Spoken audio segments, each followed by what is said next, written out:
Hello and welcome to my beginner's guide for Factory Town. I'm Icon, and in this video I'm going to wrap up the basic gameplay loop. I'm going to talk about the game's mechanics, and I'm going to show you how to build up something here, how to produce goods and what to do with them.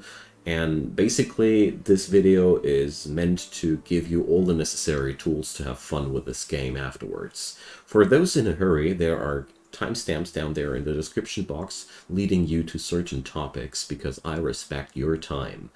With that out of the way, let's get started. So first off, let's start with the basics. The user interface here gives you a readout about your resources up here. That's town centers. That's this little thingy here, the heart of your city, if you want to say so. The amount of houses built, workers available, how happy they are, a couple of currencies, and a couple of items that you own here in your town. You can't pick every specific item that you want to monitor and put it in here. This is just a default selection. Over here you see your your next couple of objectives. So our first objective among many is to build a couple of planks and to achieve a certain level of happiness. Down here we have a couple of hotkeys to access some buildings. Pretty useful stuff. We will use that a lot. And down here there's a big mash of really everything you might want to have about this game. Among others, access to the building menu with the second icon here, accessible when pressing B, access to the research menu, accessible when pressing R, and a lot of other things. The most important thing here might be the worker overview tab, accessible with the button K. Between these, we're going to explore these. I found these the three utmost important things. So the basic goal of this game is to produce goods and provide happiness for your people, research new things and provide even more happiness to your people, and get a freaking factory going. Yeah, that's basically the gist of it. To do so, we need first a couple of extra houses. As you see here, the worker capacity is determined by houses, so let's build a couple. We have them here in the hotbar, where you go, press B, and select the buildings tab here, and here you see all the stuff that you can already build. All the other things here are locked behind resources we don't have. So here's the house. We're going to rotate that by pressing R, and the arrow is pointing into the direction where the entrance of that building is. It's going to be later more important. For now, we're just going to place down those 4 houses, all the 4 we are allowed to. As you can see here, the worker capacity increased accordingly. We can now put down paths if we want to. Here we go. And that's that. Now they are properly connected to the town. So paths did cost us wood, so how do we get new resources? It's quite simple. Here we got workers. You have that little show idle workers thingy here, which basically directs you into the worker overview menu. So these are the workers we got right now. So I'm going to tell one of my dudes here, by left-clicking him, to collect wood. Right-click, and then you have on the cursor a open designator. The game asks you now where to put that stuff. So we're going to tell it now to bring it back into the town center, and off we go. So our little dude here now hops over, grabs that tree, that wood, carries 1 unit over there, and we collected a first wood. So we're going to do that more often now, but with a little twist.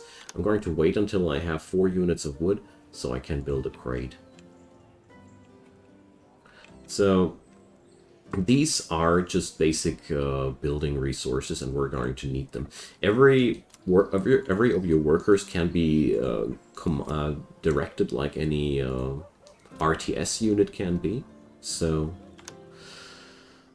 we're going to build now a little bit of a crate here right next to the forest, and tell our dude here to extract the resources into the crate instead of the town center.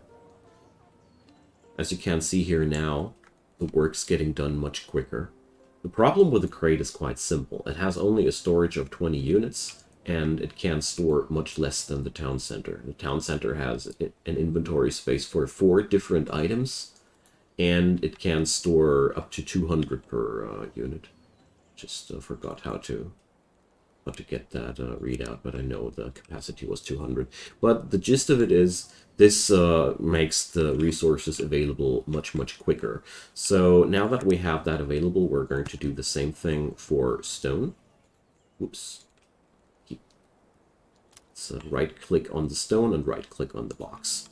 And now, since this is going to be a quite necessary resource, I'm going to set up a second worker on a second box here. So there we go. I'm giving everybody a separate box because I know that we're going to need these amounts for sure.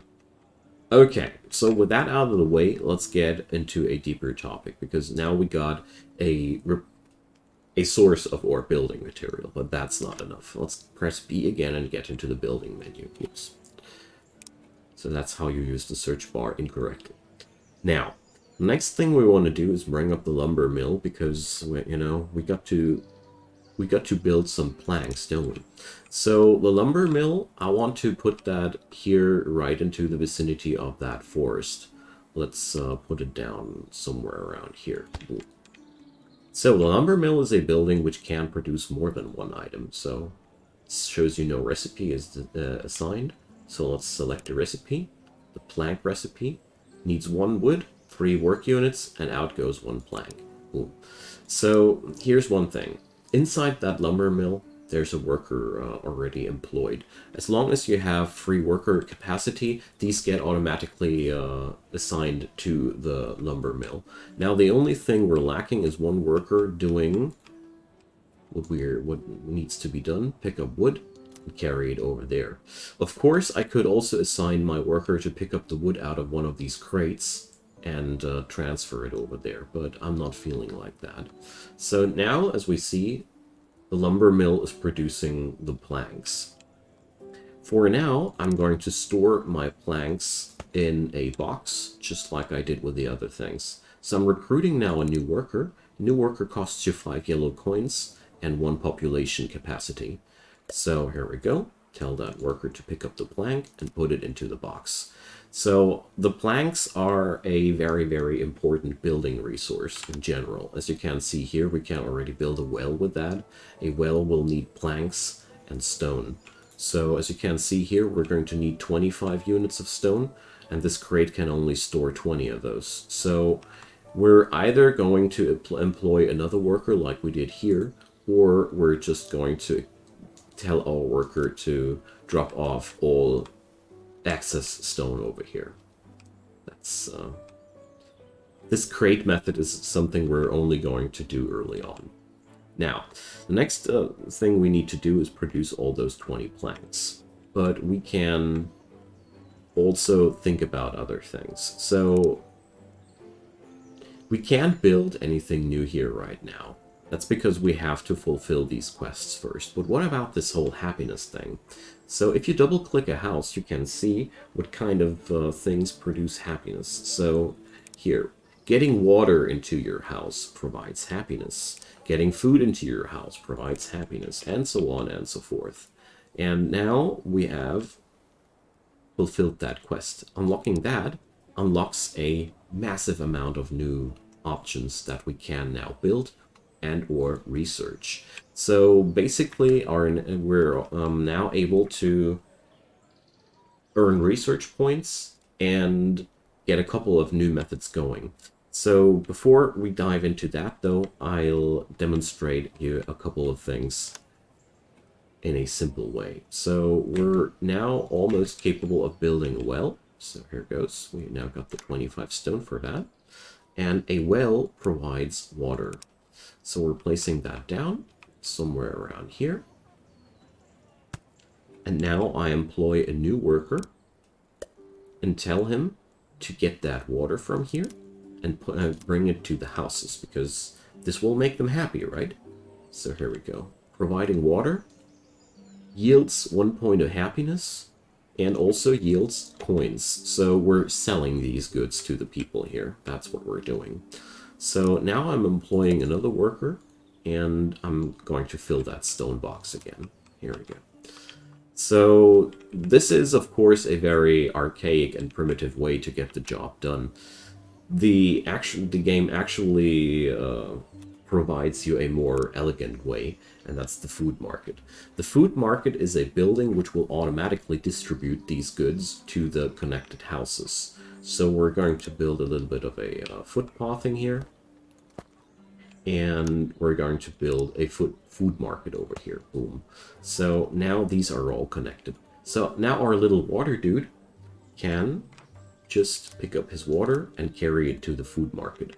The food market will do the distribution for us. At least I hope so. Oh no, the food market doesn't distribute water. So here's the first lesson. Not every distribution building accepts every item. So water still has to be distributed manually to these houses.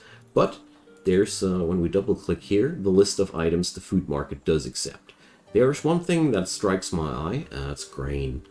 There's a couple of wheat growing here, so let's employ a worker and carry that over from here to there.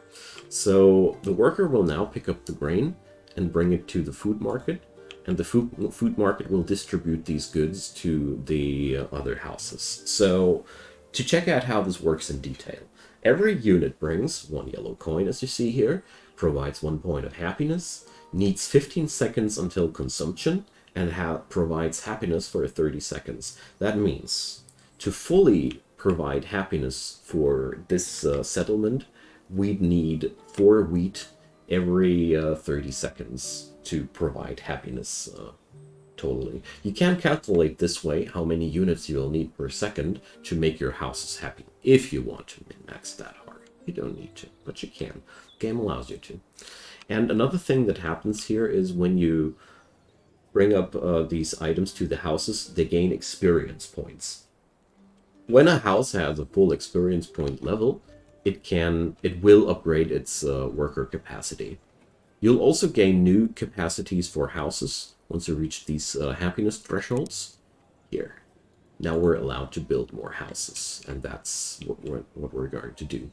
So, other buildings, according to that, are the general store. The general store works very, very similar to like the food market does, with the only exception, it does sell more practical things. So you could bring your planks over there, or stone bricks, but not raw stone, but also cotton. Cotton grows around here, grows around the corner here.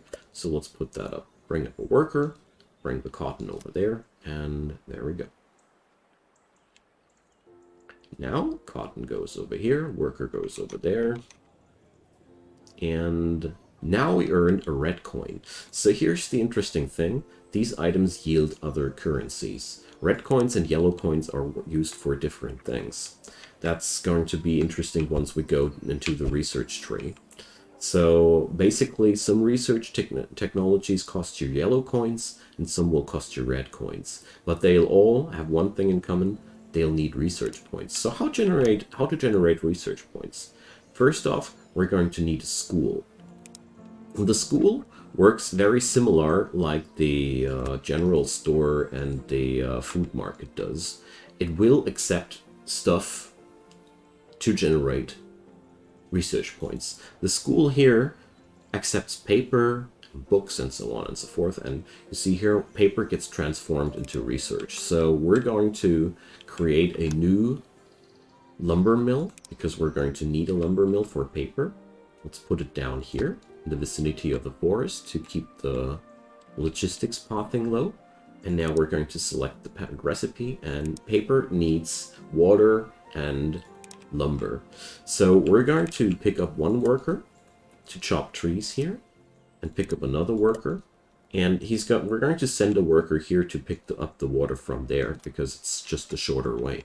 And now we're on maximum worker capacity, so let's build a house. By the way, building houses is a resource-free action. You don't need to spend resources, and putting the roads on there is a pure cosmetic thing that I'm doing here.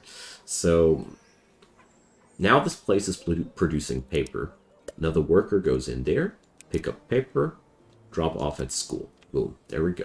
The school will now start producing research points for us. Every time we transfer some paper over there, we're going to receive research points in return. Just like all goods, paper has a consumption time and a happiness duration. So these things make also the people happy. The more diversity in goods you can provide, the more happiness. And the limit of consumption is the amount of houses. So basically, the larger your city grows, the more resources you can consume. And also, you can here do really fancy things. So selecting a building and pressing R allows you to rotate it while it's being built. Pressing M here allows you to pick up any building and replace it somewhere else. So you have a really huge amount of freedom in this game when it comes down to how to build your stuff. So the next quest here is to build wood wheels and stone bricks, and these are now locked behind the workshop and the stonemason.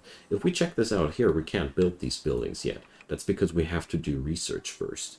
Research, as we see here, is being generated by tossing paper into that school, and it is clear that our logistics person here is not getting the job done. You see, the output is full, but the paper is not in the school. And we are now also upgrading our town center. The town center upgrades allow you to link more houses to the town. So basically, there is a limit of how many houses can be actively linked to a town, directly proportional to the upgrade level of your town center. There is basically a limit to how big your city can grow. All right. So the next technology we're going to unlock here is grain processing. This is going to be our first manufacturing process, so it's worth a look. It's working quite similarly to the things we have already unlocked, but you'll get the idea quite quickly. So the food mill now will process grain. So we're going to put it down right next to the grain field. It's always pretty good to put your processors next as close as possible to the resource. Put down a worker, insert grain, use the worker here and bring that, use another worker here and bring that flour over to the food market. So here you see the basic gameplay revolves around these things, but that's only the beginning of a wonderful, wonderful thing. So we're going to fast forward now a little bit because I want to research a couple of technologies. You already get the idea how things will go on here. We research the masonry, which will allow us to process the stone into brick. We're researching the woodworking, which will allow us to refine the planks into wheels. But there's a twist, and I'm going to show you which one. Now, in the meanwhile, I have researched the woodworking technology, which unlocked the workshops. So let's show you how this will work. The workshops are just behaving like the lumber mill.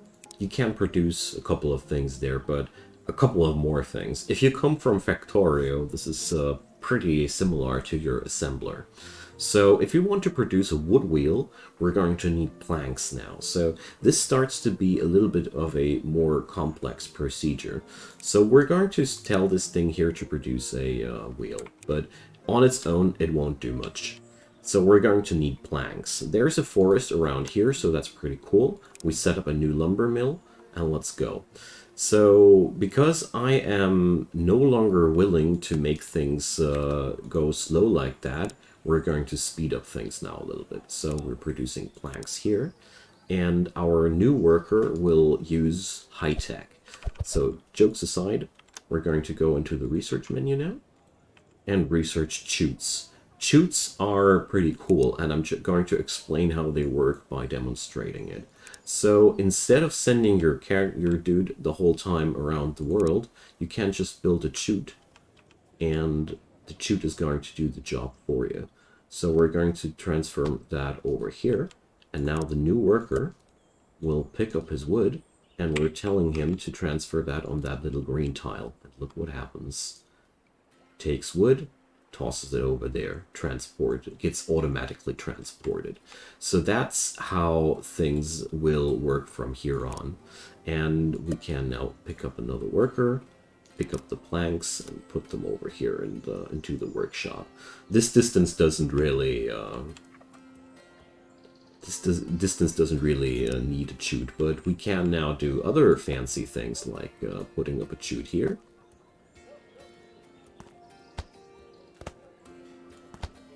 and connect it by pressing the R button to the general store. No, with X you can delete something and select a worker. Pick up the wheel. And as you can see here, this doesn't work. Why? Not every item is shootable, basically. Some items just go down the chute because they don't have the proper form. You will need a higher technology, and that's the conveyor belt. I just wanted to show you that not every good is compatible with that. So you can, though, just use such technologies here to shorten the transport ways of your people. And while it might look like not much at first, keep in mind that your dude will empty that field at some point. The traveling paths will grow longer, and every little thing helps in that regard.